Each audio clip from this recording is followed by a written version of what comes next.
पहली बार आज खुलकर विस्तार से डिस्क्रिप्टिव तरीके से भाषण दे रहे थे गृह मंत्री। जिन्होंने बेसरन घाटी में हमारे प्रवासियों को, नागरिकों को मारा था, ये तीनों आतंकवादी ये थे और तीनों मारे गए। उन्होंने एक महत्वपूर्ण बात कही, वो एनकाउंटर को लेकर, जो एनकाउंटर कल हुआ, और कहा कि तीनों हमने आतंकवादी थे, पहलगाम के गुनहगार थे, इनको हमने मार गिराया। पहले हमने हमला किया जो आतंकवादियों के आका हैं पाकिस्तान में, उनके ऊपर, और फिर जिन लोगों को भेजा, यानी जिसने भेजा और जिन लोगों को भेजा, यानी कह रहे हैं कि वो आतंकवाद के पूरे साइकिल को, उन्होंने पूरे चक्र को ही एक तरह से नष्ट कर दिया। जब डोनाल्ड ट्रंप ने सीज फायर कर दिया तो उनके अपने सपोर्टर्स के बीच में बहुत ज्यादा बेचैनी थी और बहुत ज्यादा उनको शर्मिंदगी की भावना फील हुई थी उस समय, हम लोग सभी जानते हैं। तो एक तरीके से उस सपोर्टर्स को फिर से कंसोलिडेट करने के लिए, उन्हें फिर से उत्साहित करने के लिए आज अमित शाह का भाषण उनकी तरफ डायरेक्टेड है। ये जो अभी आतंकवादी मारे गए हैं, आतंकवादी मारे जाते हैं, हम सब पक्ष में हैं, लेकिन हर जगह राजनीतिक लाभ आखिरकार कौन उठा रहा है? हाँ, लेकिन सिर्फ ये हिस्सा भी जिसमें वो ये कह रहे हैं कि आप राजनीतिक फायदा उठाने की कोशिश कर रहे हैं, और ये बात समझ में नहीं आती कि एक दिन पहले ही एनकाउंटर क्यों हुआ। आखिरकार एनकाउंटर कल ही क्यों हुआ? जिस तरह से हम ये देख रहे हैं कि भारत में एक तरह से एक नाटकीय दौर चल रहा है, थिएट्रिक्स का दौर, कि आप संसद में देखिए कि संसद में जिस तरह से अमित शाह खासकर आज बोले हैं, बहुत लंबा चौड़ा, और मैं अखिलेश यादव के शब्दों में कहूं तो बहुत उत्तेजित कर देने वाला उनका ये बयान था। काफी अग्रेसिव भाषा में उन्होंने जिस तरह से पूरा भाषण दिया। हालांकि ये बात जरूर माननी पड़ेगी कि बड़ी तैयारी करके आए थे, तमाम आंकड़े लेकर आए थे, तमाम सूचनाएं लेकर आए थे, और तमाम तरह की जो सुरक्षा एजेंसियां हैं और सुरक्षा बल हैं, उन सबको ढाल बनाकर अपने बयान को, अपने भाषण को सही साबित करने की कोशिश कर रहे थे। एक पल के लिए मैं सोच रही थी कि अगर राजनीति को बहुत बारीक तरीके से और करीब से जो नागरिक नहीं देख रहे हैं, हो सकता है बहुत सारे लोग गृह मंत्री की इस बात पर विश्वास भी करने लगे। तो पहले रक्षा मंत्री, उसके बाद विदेश मंत्री, इसके अलावा भी और कई नेतागण आज बाकायदा गृह मंत्री ने गृह मंत्री की तरह का भाषण दिया। उन्होंने आंतरिक सुरक्षा को लेकर तमाम तरह से बातें कही। इसमें सबसे खास बात यह है, और समझ नहीं आता कि दुखी हुआ जाए या हंसा जाए, कि एक ऐसी पॉलिटिकल पार्टी की सरकार जो पहलगाम हमले के 3 महीने गुजर जाने के बाद, उससे भी ज्यादा गुजर जाने के बाद, पहली बार आज खुलकर विस्तार से डिस्क्रिप्टिव तरीके से भाषण दे रहे थे गृह मंत्री, और वो भी इतनी उत्तेजना और इतने अग्रेशन के साथ। उनकी भाषा को देखकर ऐसा लग रहा था कि 3 महीने नहीं, 3 घंटे या 3 दिन बाद वो बता रहे हैं कि उनकी सरकार किस तरह से नागरिकों को सुरक्षित रखने का काम कर रही है। उन्होंने एक महत्वपूर्ण बात कही, वो एनकाउंटर को लेकर, जो एनकाउंटर कल हुआ, और कहा कि तीनों हमने आतंकवादी थे, पहलगाम के गुनहगार थे, इनको हमने मार गिराया। पहले हमने हमला किया जो आतंकवादियों के आका हैं पाकिस्तान में, उनके ऊपर, और फिर जिन लोगों को भेजा, यानी जिसने भेजा और जिन लोगों को भेजा, यानी कह रहे हैं कि वो आतंकवाद के पूरे साइकिल को, उन्होंने पूरे चक्र को ही एक तरह से नष्ट कर दिया। इसके अलावा कश्मीर पर भी उन्होंने बड़े बड़े दावे किए हैं। इन सब की हम पड़ताल करेंगे। पहले सुन लेते हैं अमित शाह क्या कह रहे हैं। जिन्होंने बेसरन घाटी में हमारे प्रवासियों को, नागरिकों को मारा था, ये तीनों आतंकवादी ये थे और तीनों मारे गए। मगर दूसरे दिन इनकी श्रद्धांजलि का कार्यक्रम हुआ, और पाकिस्तान को मालूम नहीं पड़ा कि ये पूरी दुनिया देखेगी। सेना के आला अफसर उनके नमाजे जनाजा में उपस्थित हुए, उनके जनाजे को कंधा दिया, और ये सारे आतंकवादियों के जनाजे के जुलूस के अंदर पाकिस्तानी सेना, इनके अफसर, आईएसआई के अफसर, वहां की पुलिस के अफसर अश्रु भीनी आंख के साथ जुड़े थे। और मान्यवर, ये सिंदूर ने पाकिस्तान को पूरी दुनिया में एक्सपोज कर दिया कि पाकिस्तान के अंदर टेररिज्म, स्टेट स्पॉन्सर्ड टेररिज्म है। कि गृह मंत्री ने भाषण किया था कि 370 की कलम जाएगी तो आतंकवाद कम हो जाएगा। क्या हो मान्यवर, मेरा हिसाब देना बनता है। आज देश की जनता के सामने 2004 से 14 और 2015 से 25 10-10 साल का लेखा जोखा रखना चाहता हूं। कश्मीर में टेरर इंसिडेंट 7,217 हुए थे 2004 से 14 में। 70% की कमी के साथ 2150 हो गए 1525। नागरिकों की मृत्यु 2004 से 14 में 1770 हुई, 2015 से 25 में कम होकर 357 हो गई, 80%। सिक्योरिटी फोर्सेस की मृत्यु 1060 हो गई उस वक्त, और हमारे समय में 542 हुई, और टेररिस्टों की मृत्यु में 123% की वृद्धि हुई। ये हमें पूछ रहे हैं क्या हुआ? आंकड़े से भाग नहीं सकते भाई, आंकड़े से भाग नहीं सकते। और अब मैं कहता हूं कि धारा 370 ने कश्मीर में आतंकवादी इकोसिस्टम को नष्ट कर दिया है, जिस धारा 370 को आपने इतने साल तक बचा कर। आप देख रहे हैं कि किस तरह से पहलगाम और उसके बाद सिंदूर और फिर आर्टिकल 370 तीनों के बारे में अमित शाह पूरी तैयारी के साथ संसद में बोल रहे थे। सिर्फ मैं तो इतना कहना चाहती हूँ कि बहुत देर कर दी मेहरबान आते आते, और फिर आए भी मेहरबान। तो जिस तरह की भाषा में बात कर रहे हैं, ऐसा लगता है कि ना तो जो पहलगाम हुआ और सिंदूर के बीच जितना वक्त लगा, और उसके बाद सिंदूर से लेकर अब देशवासियों को बताना, जबकि बार बार विपक्ष बारहा ये कहता रहा कि आप हमें जवाब दीजिए, हम संसद का स्पेशल सेशन बुलाइए, तमाम तरह से हर तरह का ऑप्शन था। उन्हें कोई इंतजार करने की जरूरत नहीं थी कि पहले अप्रैल में हमला हुआ, मई में उसके बाद सिंदूर हुआ, और आप सोचिए जून और जुलाई के बिल्कुल आखिर में जाकर अब चौथे महीने में, जबकि संसद का ये सत्र चल रहा है मॉनसून का, जबकि विपक्ष ने बहुत दबाव बनाया, तब कहा कि हम 16 घंटे की ये डिबेट करेंगे, और ये 16 घंटे की डिबेट पार्लियामेंट में चल रही है। इतना देर से ये पहुंचे। अजय आशीर्वाद मेरे सहयोगी रवाया में मौजूद हैं, जो देश की राजनीति में बहुत पैनी नजर रखते हैं। अजय, मेरी तरह मुझे उम्मीद है कि आप पूरा, मैं भी सुबह से बिल्कुल जैसे कहते हैं ग्लूड टू इट, मैं पूरी तरीके से चिपकी हुई थी स्क्रीन से और तमाम भाषण सुन रही थी, जो सत्ता दल के लोग भी हैं और विपक्ष में भी, जो अखिलेश यादव और प्रियंका गांधी दोनों के, और अखिलेश और प्रियंका ने जिस तरह से घेरा अमित शाह को, उस पर कुछ ही देर में हम आएंगे। लेकिन अमित शाह का ये भाषण जो आप देख रहे हैं, उनके भाषा शैली, उनके बोलने का जो अंदाज है, उसे आप किस तरह से देख रहे हैं? जी अर्फा, आज अमित शाह ने काफी लंबा भाषण दिया, हमने सबने देखा, और पूरा प्रयास किया कि विपक्ष के सवालों का जवाब दे, मगर विपक्ष के सवालों का असल में उन्होंने जवाब दिया या नहीं दिया, इसका एक डिस्पैशनेट एनालिसिस करने की जरूरत है। हम लोग जो बाहर से देख रहे हैं, हम लोग जो पत्रकार हैं, तो मुझे लगता है कि अमित शाह जो इतने दिनों से चुप थे, पिछले 3 महीने से चुप थे, जब लगातार ऑपरेशन सिंदूर के समाप्ति के बाद जो सवाल उठ रहे थे, उसके बाद चुप थे, और आज उन्होंने अपनी चुप्पी तोड़ी। वो बहुत अच्छा था और काफी प्रिपेयर्ड आए थे, जैसा आपने पूछा। लेकिन मुझे जो वो पूरा टोन एंड टेनर जो पूरा स्पीच का लगा, मुझे वो लगा कि वो विपक्ष के सवालों का जवाब नहीं दे रहे थे, बल्कि अपना जो ऑपरेशन सिंदूर के बाद जो बीजेपी और संघ परिवार के जो सपोर्टर्स हैं, उनके अंदर जो बेचैनी थी, जो अचानक से जिस तरीके से डोनाल्ड ट्रंप ने सीज फायर कर दिया, ऐसे माहौल में जब सीज फायर का ऐलान कर दिया, ऐसे माहौल में जब देश के सारे जो राष्ट्रवादी मीडिया चैनल है और जितने भी भाजपा सपोर्टर्स हैं, वो पाकिस्तान पर कब्जा करने की तैयारी कर रहे थे एक तरीके से, और ऐसे कगार पर आकर जब डोनाल्ड ट्रंप ने सीज फायर कर दिया, तो उनके अपने सपोर्टर्स के बीच में बहुत ज्यादा बेचैनी थी और बहुत ज्यादा उनको शर्मिंदगी की भावना फील हुई थी उस समय, हम लोग सभी जानते हैं। तो एक तरीके से उस सपोर्टर्स को फिर से कंसोलिडेट करने के लिए, उन्हें फिर से उत्साहित करने के लिए आज अमित शाह का भाषण उनकी तरफ डायरेक्टेड था, ताकि वो अपने सपोर्टर्स को जवाब दे रहे थे।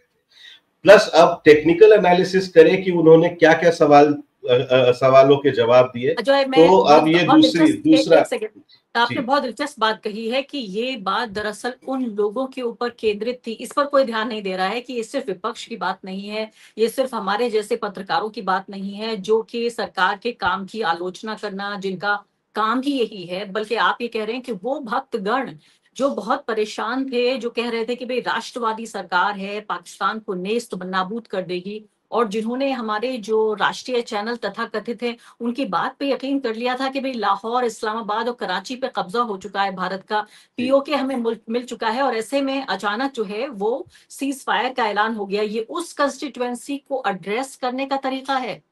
जी, बिल्कुल मेरे हिसाब से वही है, क्योंकि इनको बीजेपी जिस तरीके से अपने आंख और कान हमेशा खुली रखती है, उनको इस बात का जरूर इल्म है कि आप ग्राउंड में जाए और तो लगातार जो मोदी सरकार के राष्ट्रवादी गुणगान करते रहते हैं कि उनकी राष्ट्रवादी रवैये का, उस समय उनको बहुत ज्यादा बेचैनी और बहुत ज्यादा शर्मिंदगी फील हुआ था जब अचानक से नरेंद्र मोदी नहीं, भारत के सरकार के कोई नहीं, बल्कि अमेरिका के राष्ट्रपति ने सीज फायर का ऐलान कर दिया था। और ऐसा साफ साफ एक मैसेज गया था कि मोदी जी झुक गए अमेरिका के राष्ट्रपति के सामने, और उनके सामने कोई जवाब नहीं था, और एक तरीके से एक डिसअपॉइंटमेंट था उनको। आज अमित शाह ने उग्रता और अपनी आक्रामकता और उत्तेजना वाली भाषा जो थी, उससे एक तरीके से फिर से उत्साहित करने का एक प्रयास किया है अपने पार्लियामेंट भाषण में।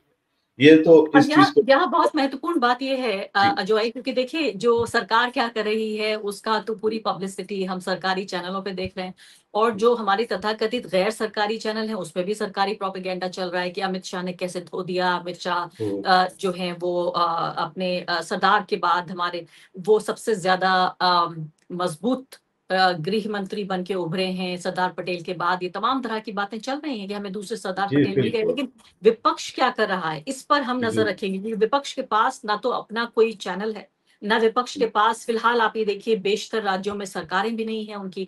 तो इस पर खासकर कम संख्या में होने के बावजूद भी, और ऐसा मुद्दा जिसको छूने में विपक्ष भी झिझकता है, जो राष्ट्रीय सुरक्षा को लेकर मुद्दा है, जहां पाकिस्तान का नाम आ जाता है, जहां आतंकवाद का नाम आता है, जरा सी देर में जो बैलेंस है अगर गड़बड़ाया तो फौरन आप पाकिस्तानी प्रेमी हो जाएंगे, फौरन जो है आपकी तराजू में आपका बैलेंस चला जाएगा। तो मैं ये चाहती हूँ कि इस वक्त अखिलेश यादव को हम सुने, और मैं यहाँ ये कहना चाहती हूँ कि बहुत बहादुरी के साथ इस व्यक्ति ने, आज मेरी नजर में भी अखिलेश यादव ने बहुत इज्जत कमाई है, जिसमें एक ऐसा सब्जेक्ट, एक ऐसा विषय जिस पर बात करते हुए काफी नेता झिझकते हैं। अभी आप देखिए पूर्व गृह मंत्री पी चिदम्बरम ने जो एक इंटरव्यू दिया, उसमें जो उन्होंने बहुत जायज सवाल उठाए हैं, उन सवालों को लेकर पूरी कांग्रेस पार्टी की भारत के प्रति वफादारी पर सवाल उठाया जा रहा है। ऐसे में अखिलेश यादव जो ये कह रहे हैं कि ये बताइए, एनकाउंटर तो हुआ, जो आप कह रहे हैं कि 3 लोगों का हमने एनकाउंटर कर दिया पहलगाम में, के गुनहगार थे ये तीनों आतंकवादी, लेकिन ये आपके भाषण से एक दिन पहले ही क्यों हुआ,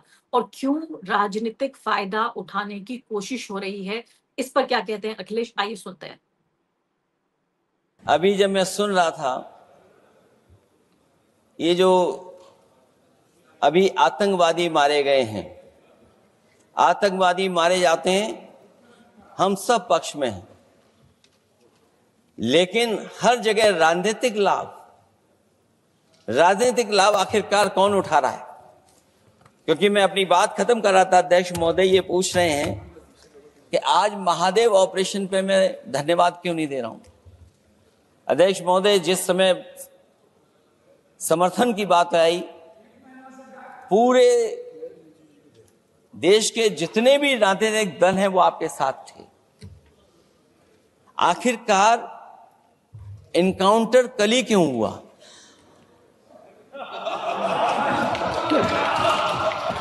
और अध्यक्ष महोदय, फिर वही बात मैं दोहराऊं जिसकी वजह से पहलगाम हुआ, जिसकी वजह से पुलवामा हुआ। अगर ये इतना ही टेक्नोलॉजी और इन सब चीजों को समझते हैं और जानते हैं, इतना ही टेक्नोलॉजी और इन चीजों को सब समझते हैं, तो आखिरकार अध्यक्ष महोदय पुलवामा में जो गाड़ी में RDX आया, वो गाड़ी आज तक क्यों नहीं पकड़ी गई? इधर। और शायद भारतीय जनता पार्टी के लोग ये जानते होंगे कि बहुत सारे विभाग सरकार के होते हैं, सैटेलाइट इमेजेस देते हैं।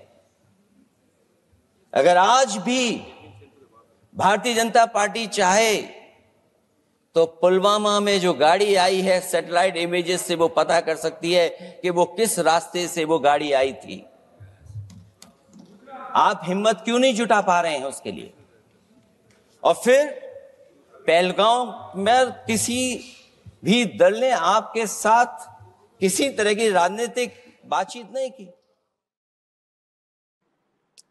अजय, बहुत बेहतरीन मैं कहूंगी, ये भाषण का एक हिस्सा है, सिर्फ ऐसा नहीं है कि पूरा भाषण है। पूरा भाषण भी काफी उनका मैं कहूंगी तारीफ के लायक था, लेकिन सिर्फ ये हिस्सा भी जिसमें वो ये कह रहे हैं कि आप राजनीतिक फायदा उठाने की कोशिश कर रहे हैं, और ये बात समझ में नहीं आती कि एक दिन पहले ही एनकाउंटर क्यों हुआ।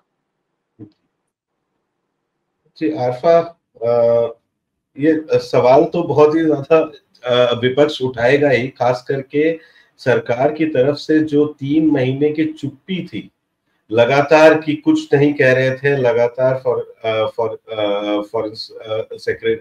फॉरेन मिनिस्टर जवाबदेही कर रहे थे या फिर गवर्नमेंट के ऑफिशियल्स कह रहे थे, लेकिन अमित शाह और नरेंद्र मोदी जी की तरफ से पूरी तरीके से चुप्पी थी, जो लगातार अपने वो मस्कुलर नेशनलिज्म का हमेशा प्रमाण देना चाहते हैं। और उनके जितने भी भाषण पार्लियामेंट में है, चाहे वो अमित शाह के हैं वो या नरेंद्र मोदी के हैं, वो लगातार अपनी पीठ को थपथपाते हैं। उनकी तरफ से पूरी तरीके से चुप्पी थी। और बल्कि नरेंद्र मोदी जी कश्मीर का दौरा भी उन्होंने नहीं किया पहलगाम अटैक के बाद, और वो जाकर बिहार में जाकर वो भाषण देते हैं।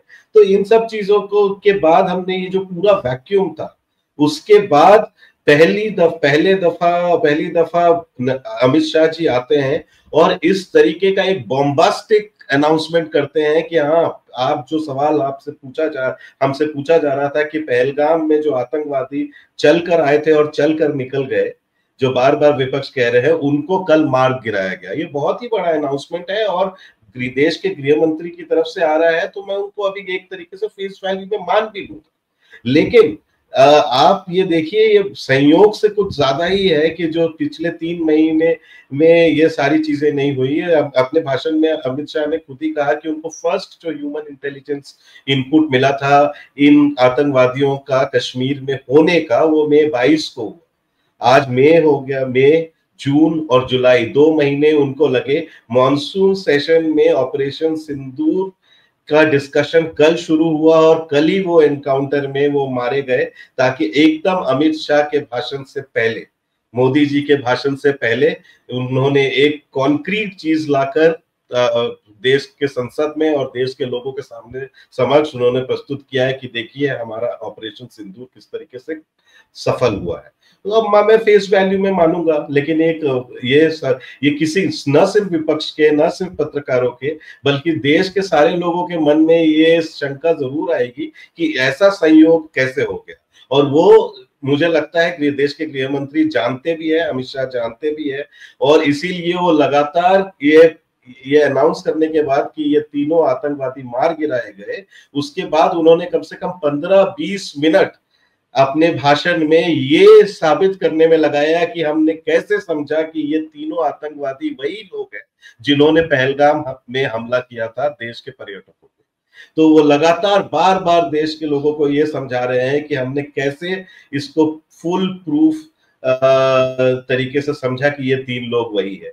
तो हमारे पास वो गवर्नमेंट है, उनके पास एनआईए है, उनके पास पुलिस रिसोर्सेस है, हम मानते हैं, लेकिन सहयोग तो है ही।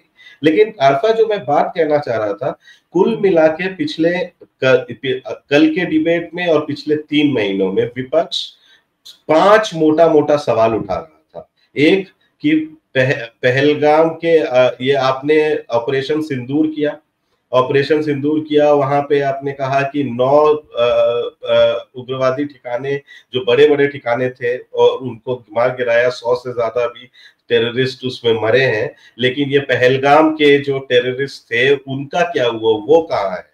तो इसका जवाब अमित शाह जी ने दे दिया आज। एक बाकी के 4 सवालों के जवाब कहाँ है? बाकी के 4 सवाल है कि ये जो पहलगाम में जो ये टेररिस्ट आ गए, लोगों को आराम से उन लोगों ने ऐसे मारा वहां पर पर्यटकों को, और फिर उसके बाद वहां से वापस चले गए। ये एक बहुत ही बड़ा इंटेलिजेंस फेलियर है। और आज जो अखिलेश यादव जी और बाकी के विपक्ष के जो लोग हैं वो भी कह रहे थे कि पुलवामा में भी इसी तरीके का इंटेलिजेंस फेलियर है। तो ऐसे बड़े बड़े इंटेलिजेंस फेलियर की जवाबदेही देगा कौन? अमित शाह के भाषण में इसका जवाब नहीं था।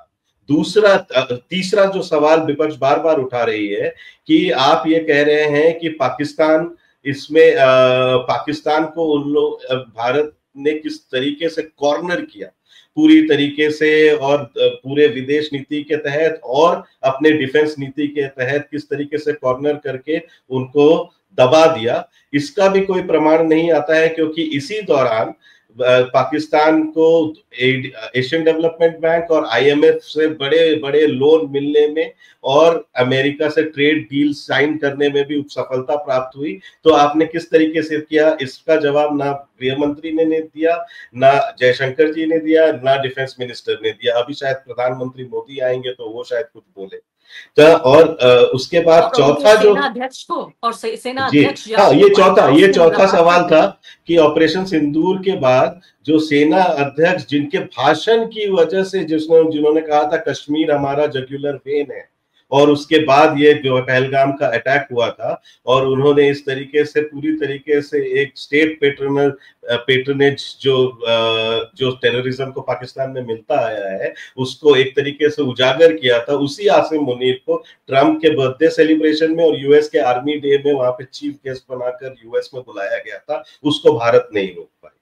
प्लस पांचवा जो सवाल है जो बार बार उठकर आ रहा है विदेशों से कि पाकिस्तान जो जाकर डींगे हाँक रहा है कि हमने भारत के कई सारे प्लेन गिरा दिए जिसमें रफाल जेट्स भी इंक्लूडेड है, उसका प्रमाण और उसका हमारी सरकार की तरफ से पूरी तरीके से वहां पर चुप्पी है। हालांकि इंडिया के डिफेंस अटैचे कल राजनाथ सिंह का जो भाषण था उससे हम लोग ये कयास लगा सकते हैं कि हाँ हमारा नुकसान हुआ है, हो सकता है कुछ फाइटर जेट्स गिरे हैं, लेकिन इसका सीधा सीधा जवाब किसी मिनिस्टर ने और इंक्लूडिंग अमित शाह उन्होंने नहीं दिया। कि उन्होंने बार बार वो कह रहे हैं कि कितना नुकसान हुआ, वो सवाल ही गलत है। राजनाथ सिंह जी ने ये कल कहा कि सवाल ही गलत है, ये नहीं पूछना चाहिए कि आपने एग्जाम की तैयारी कैसे की, या एग्जाम के दौरान आपका पेन टूट गया या पेंसिल टूट गया, आपको टोटल मार्क्स कितने आए वो कहा। आज अमित शाह के बयान में भी भाषण में भी इसका थोड़ा सा भी ये नहीं था। प्लस जो सबसे इंपॉर्टेंट जो सवाल बार बार विपक्ष उठा रही थी कि ना मोदी ने ना उस तरफ से आसिफ मुनीर ने या पाकिस्तान के किसी हुक्मरान ने सीज फायर का ऐलान किया। सीज फायर का ऐलान किसने किया? डोनाल्ड ट्रंप ने किया, और वो बार बार इस चीज को दोहराते रहे ऐसे वक्त में जब प्रधानमंत्री मोदी सरकार के जितने भी लोग हैं वो बार बार इस चीज को दोहरा रहे थे कि पाकिस्तान के जो मिलिट्री ऑफिशियल है उन्होंने आग्रह किया इंडिया के मिलिट्री ऑफिसर की अब ये वॉर खत्म करते हैं, और क्योंकि वो इंडिया से वो दब गए हैं। ऐसे जब ऐसे दावे किए जा रहे थे तो डोनाल्ड ट्रंप बार बार 25-26 बार ये कह चुके हैं कि मेरी वजह से मैंने रुकवा दिया, नहीं तो मैं ट्रेड वाला कैंसिल कर लेता। तो ये आडंबर है, ये जो आक्रामकता और उत्तेजना अमित शाह जी दिखाते हैं बार बार पार्लियामेंट में, ये एक मेरे हिसाब से ये उन्होंने एक पूरा सोची समझी एक आडंबर का एक तैयारी कर लिया है जिससे वो सच को छुपा पाए और अपने लोगों को अंग्रेजी में कहते हैं परफॉर्मेंस, कि परफॉर्म जिस तरह से करते हैं। उससे पहले मुझे बयान याद आ रहा है जब कश्मीर को उन्होंने लेकर कहा था उन्होंने जान दे देंगे, जब वो वाला भाषण दिया था तब भी मतलब एक तरह से एक इमोशंस के साथ, एक भावनाओं के साथ आगे बढ़कर बहुत ही एक राष्ट्रवादी, एक ऐसा राष्ट्रवादी जो कि इस सरकार के अलावा भारत में 140 करोड़ जो लोग हैं बीजेपी के अलावा उनमें राष्ट्रवादी लोग ही नहीं है, वो सिर्फ इसी पार्टी में सारे राष्ट्रवादी लोग। तो ये एक तरीके से ढाल बना लिया है उन्होंने कि जो विपक्ष के सवालों को नजरअंदाज करके अपनी जो राष्ट्रवादी था, हिंदू राष्ट्रवादी था, उसको आगे बढ़ाए। जिस तरीके से बार बार और जब भी कोई सवाल होता है तो उसमें फौरन सेना और सुरक्षा बल और ये कहा जाता है कि आप उनके ऊपर सवाल उठा रहे हैं, तो उन्हें पता है कि जब सेना सुरक्षा बलों के ऊपर सवाल उठाया जाएगा तो भारत की जनता को ये बात पसंद नहीं आएगी। प्रियंका गांधी ने बहुत जोरदार भाषण दिया और खासकर उन्होंने एक बात का मैं जिक्र करना चाहती हूँ और बड़ी हैरानी और अफसोस की बात है कि भारत में जो राजनीतिक विपक्ष है वो इस हद तक उसका स्तर गिर गया है कि अमित शाह ने अपने भाषण में उस बात का जिक्र किया कि बटला हाउस एनकाउंटर के बाद जब सोनिया गांधी, सलमान खुर्शीद ने कहा कि सोनिया गांधी के आंसू निकले या वो रोई थी कि गलत तरीके से जो लोगों को फंसाया गया उस मामले पर, तो उस बात को भी, यानी 2008 की बात को अब लेकर आए अमित शाह और एक एक करके उस चीज को उन्होंने गिनाया। इस पर भी उन्होंने जिक्र किया प्रियंका गांधी ने, और ये कहा कि मेरी माँ के आंसू तब निकले थे जब आतंकवादियों ने मेरे पिता और उनके पति की हत्या की थी। ये बात भी उन्होंने कही। प्रियंका गांधी, बिल्कुल मैं कहूंगी, सीधे तौर पर खड़े होकर एक एक नपा तुला शब्द का इस्तेमाल कर रही थी और उन्होंने दो टूक तरीके से उन्होंने इस सवाल का जवाब मांगा कि ये बताइए पहलगाम आपकी जिम्मेदारी है। उससे पहले उन्होंने पुलवामा का भी जिक्र किया और उन्होंने कहा कि जब पुलवामा हुआ तब भी ये गृह मंत्री थे, अब भी ये है, इस्तीफा क्यों नहीं होता है, इस बात पर उन्होंने जोर दिया। आइए सुन लेते हैं प्रियंका गांधी क्या कह रहे हैं। ऑपरेशन सिंदूर की बात कर ली, आतंकवाद की बात कर ली, देश की रक्षा की बात कर ली, इतिहास का पाठ भी पढ़ा दिया, लेकिन एक बात छूट गई। उस दिन 22 अप्रैल 2025 को जब 26 देशवासियों को अपने परिवार के सदस्यों के सामने खुलेआम मारा गया, तो ये हमला कैसे हुआ, क्यों हुआ?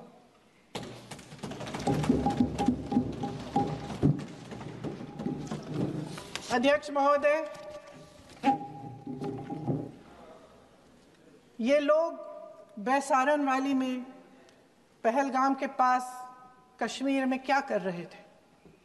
आजकल पब्लिसिटी का दौर है, प्रचार का ज़माना है।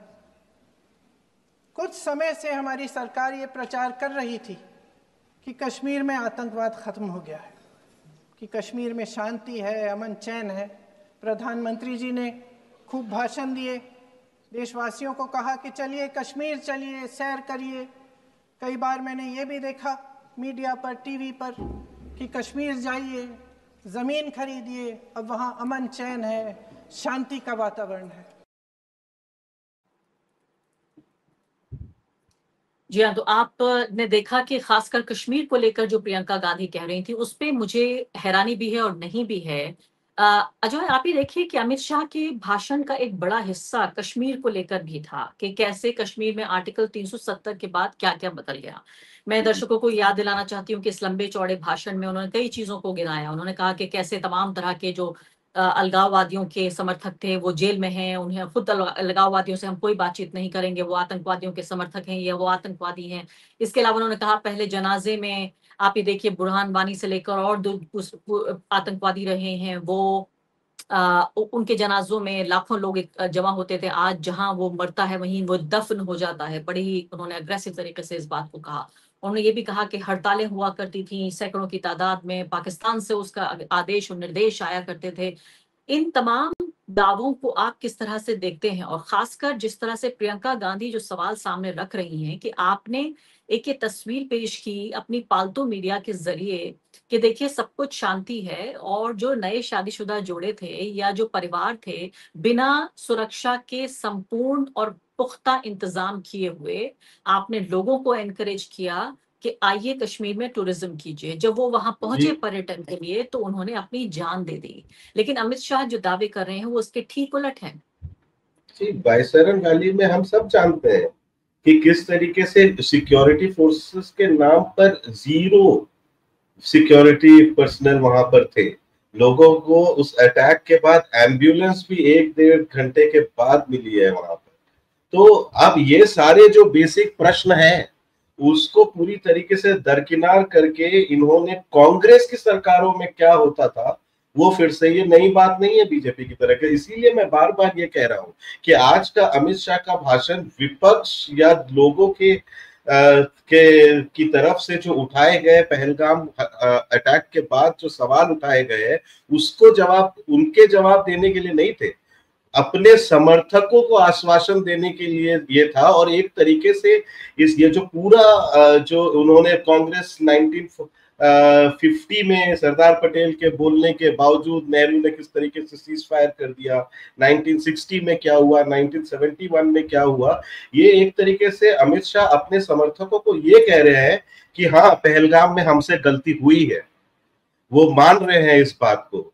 लेकिन हमारे से बड़ी बड़ी गलतियां कांग्रेस की सरकारों ने कहा। और अगर आपके पास दो चॉइस है कि या तो हमें चुनो या तो कांग्रेस की सरकारों को चुनो, लेकिन कांग्रेस की सरकारों की गलतियों की सूची जो है वो हमारे से कई ज्यादा लंबी है। और एक तरीके से गृह मंत्री मान रहे हैं कि इंटेलिजेंस फेलियर और ये सारी चीजें क्यों समर्थकों को बरगला नहीं सकते हैं ना वो, क्योंकि समर्थक इतने ज्यादा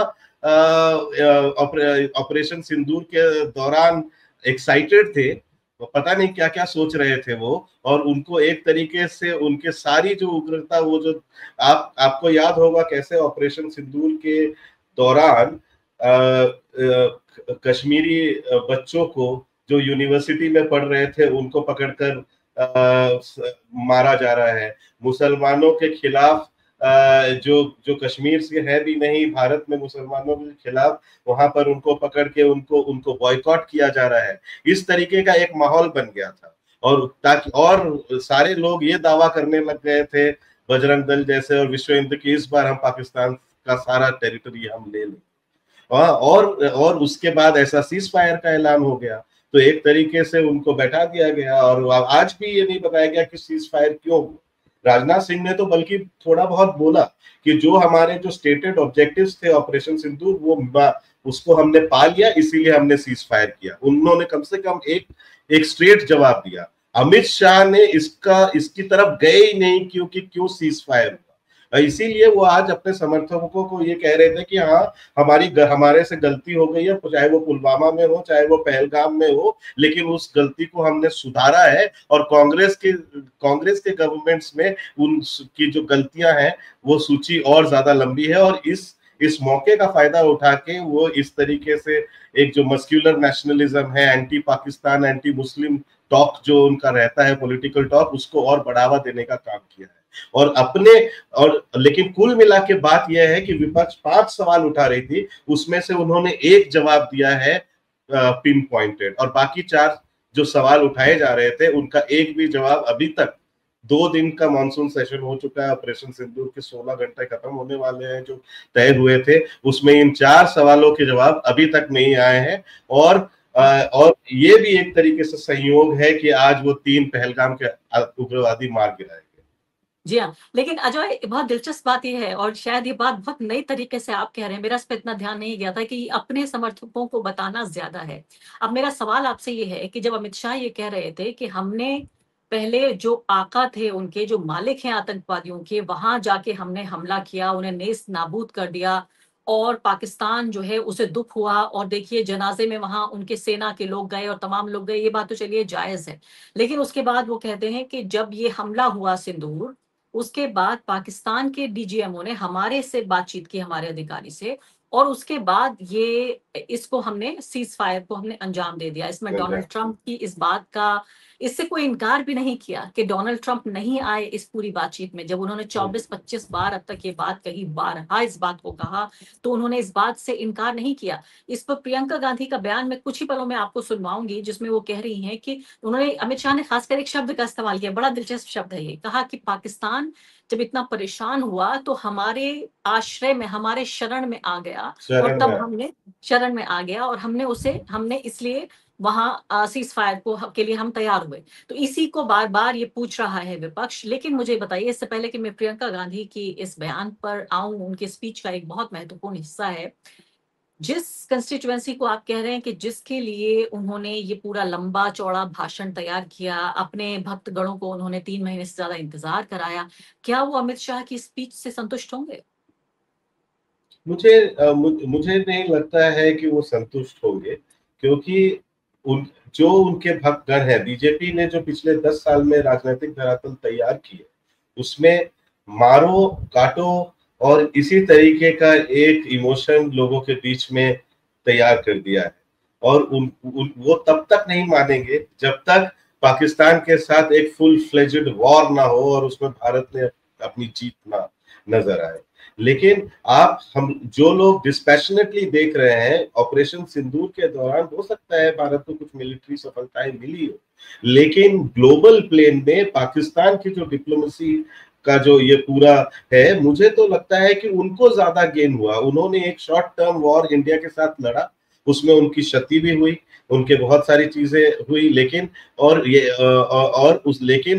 उस दौरान उन्होंने विश्व भर को मोबिलाइज किया कि भारत की तरफ से पाकिस्तान पर एक गैर जिम्मेदाराना हमला है ये, और उन्होंने साफ साफ इनकार कर दिया कि हमारा इस आतंकवादी हमले से कोई लेना देना नहीं है, और एडीबी, आईएमएफ इन सबसे बड़े बड़े लोन उठा लिए। चीन पूरी तरीके से उनके साथ हो गया है, और बार बार इसीलिए विपक्ष उठा रहा है कि पाकिस्तान के पीछे जो चीन का सपोर्ट है उसके बारे में आप क्या कर रहे हैं।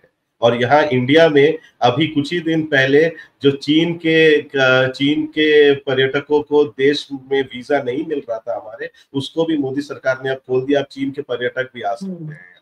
और चीन के साथ जो ये बड़े बड़े दावे कर रहे थे कि हम उनसे बिजनेस नेटवर्क हटा देंगे, उसको और एक तरीके से खुली छूट मिल गई है, क्योंकि वो जानते हैं कि यहाँ के जो बिजनेसमैन है वो पूरी तरीके से चीन पर निर्भर है।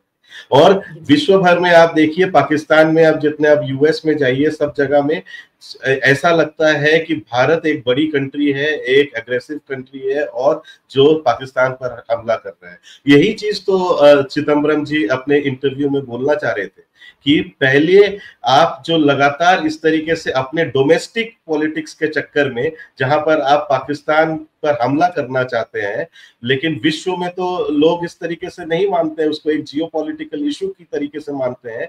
तो जब आप इस तरीके से, आप पहले प्रूफ कीजिए कि इस पहलगाम अटैक के पीछे सीधा सीधा पाकिस्तान का हमला है।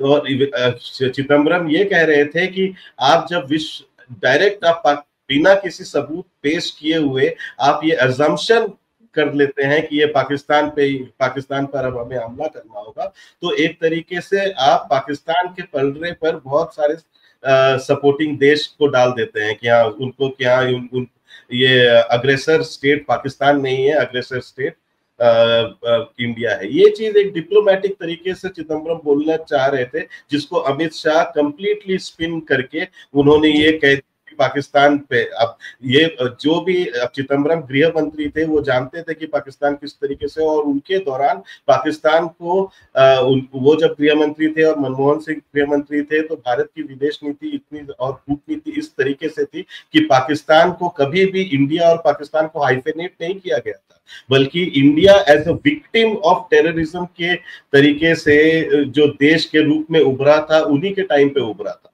और अभी इनका, मोदी जी का जो रिजल्ट है विदेश नीति का, वो इंडिया और पाकिस्तान को हाइफेनेट करके देखा जा रहा है। उसमें दोनों को ही पाकिस्तान के खिलाफ उस तरीके से ग्लोबल मत नहीं है जिस तरीके से उस समय था कि पाकिस्तान को एज अ टेररिज्म स्पॉन्सर करने वाला स्टेट माना जाता था। वो डोनाल्ड ट्रंप और पुतिन के जमाने में पाकिस्तान को उस तरीके से नहीं देखा जा रहा है। तो एक तरीके से वो इंडिया की डिप्लोमेटिक फेलियर है, जिसकी जिम्मेदारी भी मोदी जी को उठानी पड़ेगी। जी हाँ, और सबसे हैरानी की बात यह है कि ये सब देखने के लिए भी एक तरह से आंखें खुली हों। देशभक्ति बहुत अच्छी बात है, लेकिन सच्चाई देखना भी बहुत जरूरी है कि किस तरह से इतना बड़ा देश भारत, जो कि अगर हम सिर्फ इस लिहाज से भी देखें कि हम जितनी बड़ी इकोनॉमिक पावर हैं, जितनी बड़ी मिलिट्री पावर हैं, पूरी दुनिया के लिए जितना बड़ा ये बाजार है भारत, अगर कारोबारियों के हिसाब से भी हम देखें, उसके बावजूद भी छोटा देश अगर नैरेटिव की इस पूरी जंग में हमारे बराबर भी खड़ा होता है, तो ये भी एक अफसोस की बात है। और इसी सच्चाई को बाहर लाना एक तरह का गुनाह माना जा रहा है। अब मैं आखिरी बात, प्रियंका गांधी के इस बयान पर मैं दर्शकों को छोड़ जाती हूँ। कुछ ही देर में राहुल गांधी, उम्मीद है कि बोलना शुरू करेंगे 5 बजे, ये बताया जा रहा था कि वो संसद में बोलने वाले हैं, और तब हम दर्शकों को जरूर हम दिखाएंगे राहुल गांधी जब बोलेंगे। लेकिन प्रियंका गांधी ने जो एक जायज सवाल पूछा, वो सवाल था कि अगर शरण में आया भी पाकिस्तान तो आपने क्यों आश्रय दिया। इसी मैं बयान के साथ आपको छोड़ जाती हूँ। बहुत बहुत शुक्रिया। बमबारी से अखबारों के हेडलाइन बनते हैं, मगर कहानी सुरक्षा में की चूक में भी है। आज देश खोखले भाषण नहीं सुनना चाहता, देश जवाब चाहता है, तसल्ली चाहता है कि सच उससे छिपाया नहीं जाएगा। देश जानना चाहता है कि उस दिन अप्रैल 22, 2025 को क्या हुआ और क्यों हुआ। आप तो खुद अपनी पीठ थपथपाने में लगे रहते हैं। सेना, देश, संसद से सच छुपाते हैं। ऑपरेशन सिंदूर जब शुरू हुआ, हम सब ने समर्थन किया, सब एकजुट होकर खड़े हो गए इस देश के लिए। दोबारा होगा, दोबारा खड़े हो जाएंगे। अगर हमारे देश पे हमला होता है तो यहाँ इस सदन में किसी भी पार्टी का हो, कोई भी हो, सब आपका समर्थन करेंगे। और हमें अपनी सेना पर गर्व है कि उन्होंने इस बार भी दृढ़ता से लड़ाई लड़ी, धैर्य से लड़ाई लड़ी, वीरता से लड़ाई लड़ी। लेकिन इस ऑपरेशन का सिंदूर का क्रेडिट, उसका श्रेय तो हमारे प्रधानमंत्री जी चाहते हैं। सही भी है, ठीक है, सही है, श्रेय ले, श्रेय ले। ओलंपिक्स में हमारा मेडल आता है, उसका भी श्रेय लेते हैं, ले। लेकिन सिर्फ श्रेय लेने से नहीं होता नेतृत्व, जिम्मेदारी भी लेनी पड़ती है।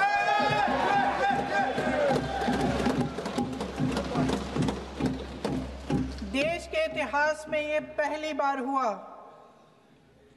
देश के इतिहास में ये पहली बार हुआ कि जंग होते होते ही रुक गई। रुक गई है जी। और इस रुकावट का ऐलान हमारी सरकार, हमारी सेना नहीं करती, अमेरिका के प्रेसिडेंट करते हैं, अमेरिका के राष्ट्रपति करते हैं। ये हमारे प्रधानमंत्री महोदय की गैर जिम्मेदारी का सबसे बड़ा प्रतीक है। आज गृह मंत्री जी ने इस बात पर उल्लेख किया। उन्होंने कहा, उनके शब्दों में उन्होंने कहा कि पाकिस्तान के पास शरण में आने के बजाय कोई चारा ही नहीं था। आपने शरण दिया क्यों? वो आते हैं आपके देश के अंदर, लोगों को मार डालते हैं और आप उनको शरण दे रहे हैं। क्यों दिया शरण? इसका जवाब क्यों नहीं दिया है एक भी भाषण में? जैसे ये बात उठी, शरण की बात की, हमारे गृह मंत्री जी ने इतिहास में चले गए। नेहरू ने क्या किया, इंदिरा गांधी ने क्या किया, यहां तक कि मेरी मां के आंसुओं तक चले गए। लेकिन इस सवाल का जवाब नहीं दिया कि ये सीज फायर हुआ क्यों, ये जंग रुका क्यों, और तब क्यों रुका जब दुश्मन के पास कोई चारा नहीं था हमारे श्रेय में आने के बजाय। क्यों रुका ये जंग? इसका जवाब नहीं दिया।